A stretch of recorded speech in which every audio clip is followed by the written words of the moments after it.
long time since I posted to this channel. A little technical difficulties, but I'm back, and hopefully this records right.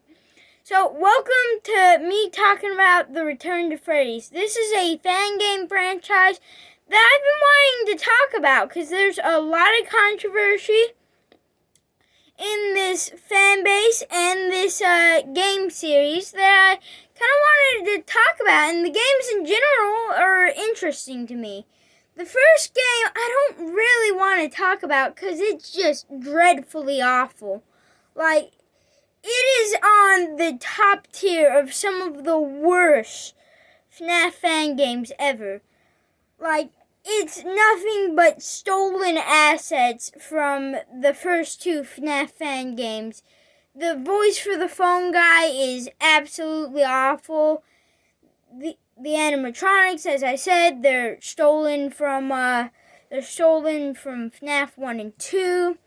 It is just a dreadful first game. I probably couldn't do any better because obviously I'm not that old. I don't have any experience coding, so good job to Tyler for having the braveness to make a game and put it out there. But I also have to mention some of the controversy he got into for this. So, firstly, he stole a model from another FNAF fan game creator called Candies. You may know him from Five Nights at Candies. The creator is Emil Macko. Before Five Nights at Candies, the just model of Candy was released. It wasn't supposed to go aside anything, but Tyler decided to rip that right from him and rename it and try to pass it off as his own. I don't know if that's like the straw that broke the camel's back for Emil that inspired him to like create Five Nights at Candies or not, but that's my personal theory. But anyways, on to the second game. And first, before I talk about the actual game, I have to talk about the alphas. These alphas, man, they give TRTF1 a run for its money and worst thing this franchise has created. Oh, I forgot to mention, because of the first game, Scott Cawthon emailed Tyler, and that's kind of like a precursor to the FNAF Fanverse, where he emailed a bunch of fan game creators. Obviously, they're in different contexts, but I think that's the first instance of Scott Cawthon emailing a fan. But anyways, into these alphas. The first alpha, it's a little map, still stolen graphics. The phone guy voice sucks again. It's just all around dreadful. The second alpha is better, more of on the lines because it's so bad it's good. Like, yeah, they still have stolen assets. The phone guy is horrible. The map is tiny. But this game introduced us to the first original model in this whole series, Kitty Fazcat. And her model in this game, it's a her, is so hilarious. It is so hilarious, guys. Look up Kitty Fazcat TRTF Alpha 2 and you'll be brought right to the model. It is absolutely hilarious. It's something that will give you guys a good chuckle. Now, let's get into this game. And I think I can rip and tear a bit more into this because it's not as like viciously hated as 1. And I agree, it's better. It's a step up from 1. So, we've got original models now, but they're hard to take serious. They just look dreadful. Hey, by the way, Tyler Elstrom is the person who made this. Tyler Elstrom, the PS1 called it says it wants to slap you in the face for calling these graphics. Well, anyways, so basically the map has been enlarged. There's a there's a thing for the puppet where you have to wind it up, the music box. There's a power generator. There's a sound cue thing. Hey, did I mention this was... No, it was after FNAF 3, so he didn't come up with that. There's a button to make sounds that lures away an animatronic called Doug that previously appeared in the first game as Shadow Doug. There's also Lockjaw that appears as a hallucination.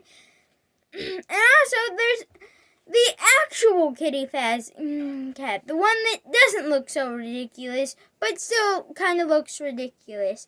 Hey, by the way, Tyler's girlfriend actually made this, and Tyler calls it his least favorite animatronic out of the whole series. I just thought that would be a fun little tidbit to give you guys. Well, anyways, there's still a big glitch in this game. There's two big glitches, actually.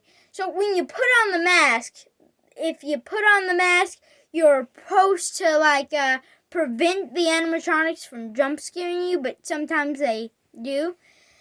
And on the sixth night, there's a glitch that when first you hear of it, it doesn't sound that bad, but when you actually experience it, it's absolutely horrible. And that's where, audio from a jump scare plays, every 10 seconds, but there's no visual and you keep playing. That doesn't sound too bad, but it repeatedly goes throughout the night, and it gets really, really annoying. And also, the sixth night is really difficult and really buggy. Well, on to TRTF 3. This is where the game series kind of gets a little good, I must admit. Oh, and by the way, I forgot to mention TRTF 2. All that time I was explaining it, I could have just said it's FNAF 2 with extra steps. Why did I do that? Of course, I needed to give you guys information, but it would have been a funny joke. Well, anyways, in TRTF 3, Lockjaw becomes a full-fledged character. Sugar is demoted to a head. Okay, here's the thing about that animatronic. Its actual name was Sugar, but it's actually just Candy the Cat. I know in TRTF it had a new original model, but it was basically Candy the Cat. And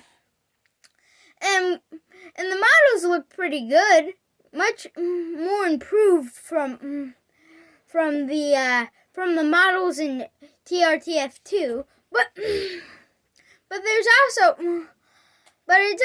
very reminiscent of FNAF 3. Kind of the textures really remind me of it. You know how FNAF 3 looked all green, but here it looks all green too. And there's even a monitor you have to go on to do all your things. It's basically FNAF 3. And also, the office is 360. 360. Now that is interesting. A concept the series will never use again. There's 2 more games coming up and 2 games. There's 3 games. There's 1 game coming up that I know exists. There's another game that got canceled. And there's 2 games that are in limbo between getting canceled and actually existing. I don't know which one they are because this franchise is so confusing. Well, anyways, TRTF 3 gets a B minus. And now, to the best game in this franchise goes to TRTF 4. It is so incredible. Well, not incredible. There are still a few flaws here. But let me tell you everything I love about this game right here. I used to be a pretty big fan of this franchise, almost exclusively for 4. Because it was so good to me. Let me explain why. The mechanic where you spray steam at the animatronics that come towards you is unique and kind of fun. I wish more fan games would incorporate that to their mechanics. The camera system is also improved. You know where you have to go down to a button at the bottom of your screen, flip up the camera system, then go through there? That system has worked perfectly fine, but there's a flaw I've noticed. If you spin just a little bit too long on that button, it flips down and you don't get to see what you do, and that can be kind of frustrating. Here, the camera system is fully laid out on the side of the wall. That's much more convenient for gameplay purposes. And also the power generator. That is cool how you pull a lever to make that happen. And the animations for these levers are cool too. The models for the animatronics are pretty good. There is a few glitches in this game, like how when an animatronic goes into a room, then another animatronic goes into that same room, you won't be able to see that animatronic in that camera. This was made in a month, but for being made in a month, it is pretty technically impressive. And now we go on to TRTF 5. This, despite being cancelled, has the interests me the most because it has the most going on. It had the potential to be the best, honestly, if it didn't get canceled. It's been like 2,000 days since it's been announced. Like over 2,000 days at this point. Okay,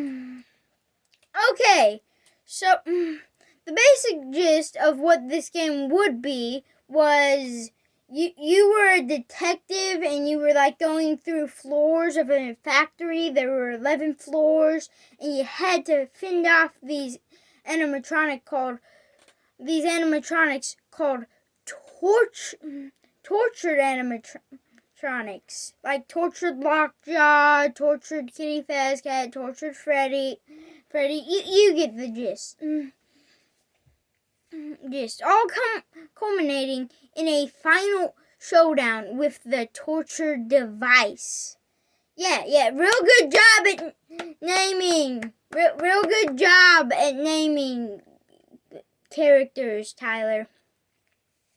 I'll go over some of the names later in the story section.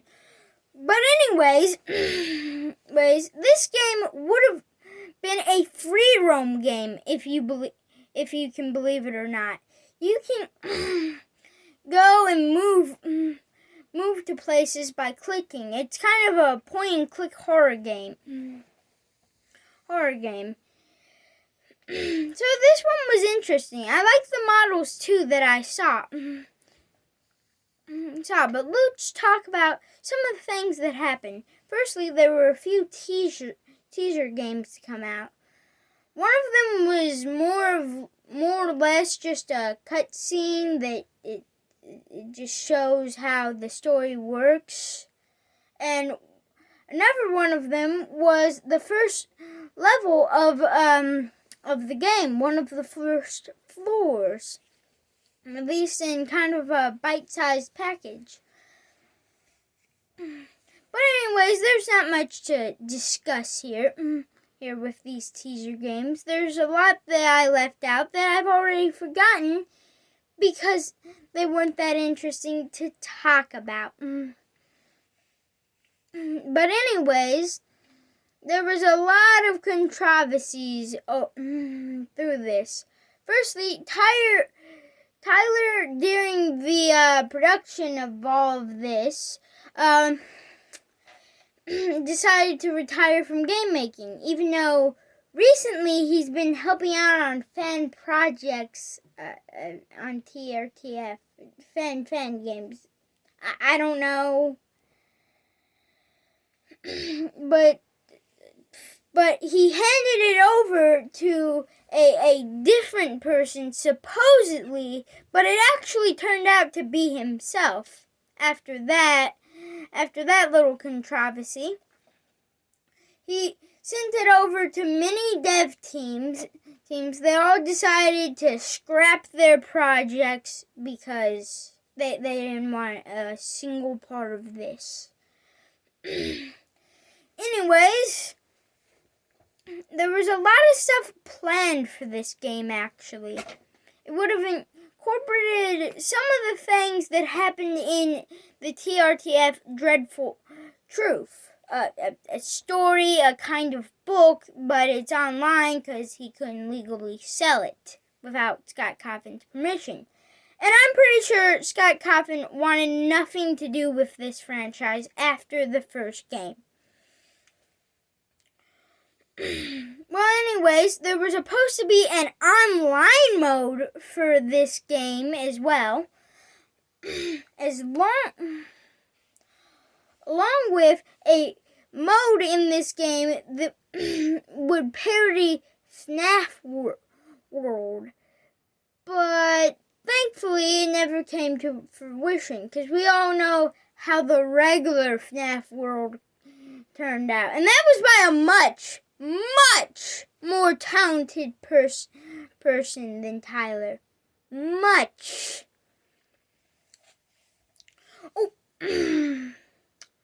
Oh, there was also a project called TRTF Chapter 1. This was also canceled because I don't know. I don't know the reason. It was supposed to be a revived project for TRTF 1. And believe me, that game needed to be remastered. It was absolutely horrible. A stain on this franchise's name. Okay, so the point is, there was a lot planned for TRTF 5, and Chapter 1 of TRTF that was supposed to be a reboot was scrapped. Anyway, there were two TRTF fan games that were adapted into the story of TRTF, absorbed. There's Rad LSL. I don't know how to say it. But basically, it was nothing. It was canceled according to the wiki, but there's proof that it actually happened. So I don't know what happened to it. Did it die? Did it live? It's in this constant state of limbo where I don't know if it happened or it got canceled. It may have happened, it may have not. But if any of you can track down some gameplay footage or track down some information about it,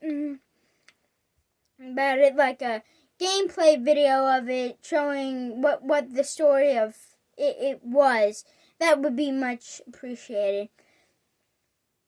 But anyways, on to TRTF Desolation. This game isn't canceled, and they're working on a remake, I think. I don't know what's happening. It happened, but it's argued that it's not canon, so I don't have to talk about it. The same reason I didn't bring up the TRTF 4 ending, because it got retconned in the books. Retcons, sometimes they can be your friend.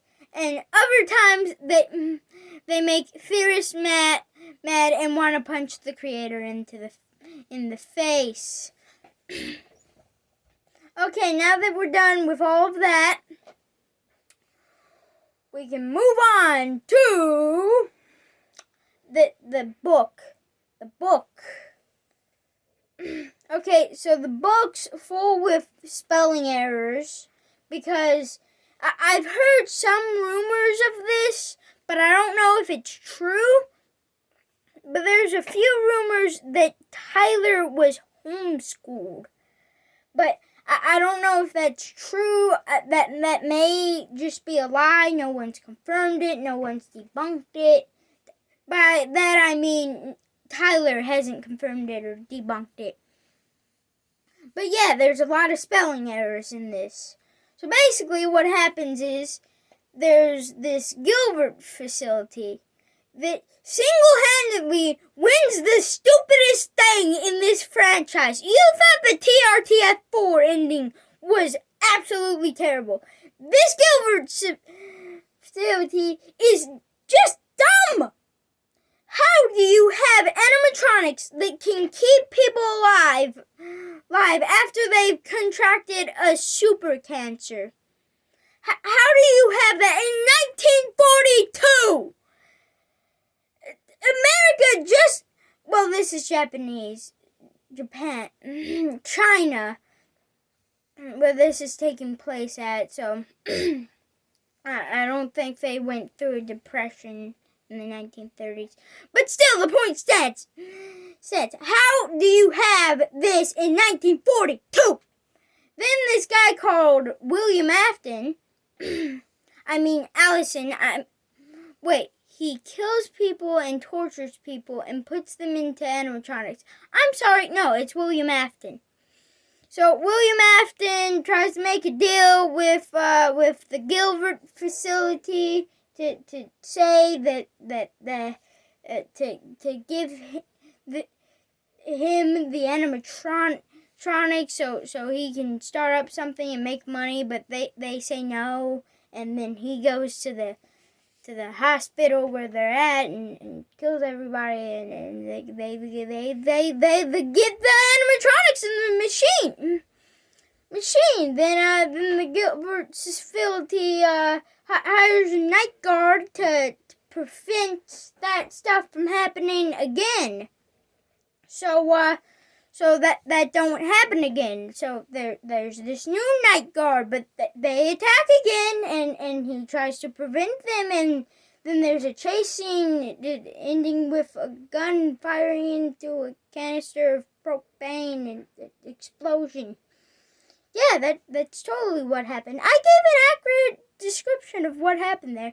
Anyways, back at Freddy Fazbear's Vincent and Gron get hired. Vincent,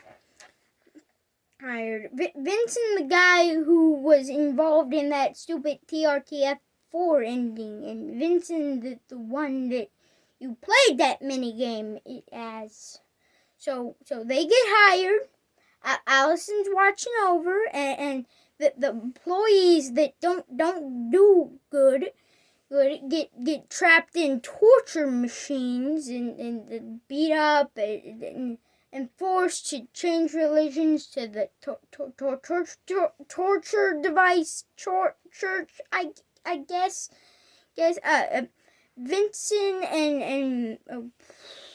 and Gron see this, and they're like, run, Allison's after us, and Allison's like, oh, I'm getting my revenge on Gron because Gron has a family, and Allison takes his car and runs into the Gron, and they go to the hospital, but his wife is killed in the hospital by one of Allison's minions, and then one of the sons is taken away, but the other son decides to stay with Gron, and then he decides to jump into the golden lockjaw suit. That's perfect. That's a perfect answer. answer to my problems right now. Sure. Sure. So a few years go by, of course, and we're at TRTF 2, the one with the bad modeling and stuff, and William Afton's the phone guy, and he's telling the night guard what to do to defend himself from these animatronics, and he protects himself from the animatronics, and the place gets closed down at the end. Okay, yeah, that's all you need to know. The restaurant's over. It's done. Well, anyways, moving on to TRTF 1. That's how it canonically goes in the timeline. And Vincent is now the night guard, and Michael Smith is the new night guard, and he plays the TRTF 1, and he gets a paycheck for that. I want a paycheck after playing TRTF 1 and 2 because I want it because I played that awful game, that awful experience. I want it. So then Vincent dies on the 5th night, and the place closed because some animatronic killed him. Anyways, on to TRTF 3. A bunch of kids, I think, a bunch of kids decide, hey, I bet we could open a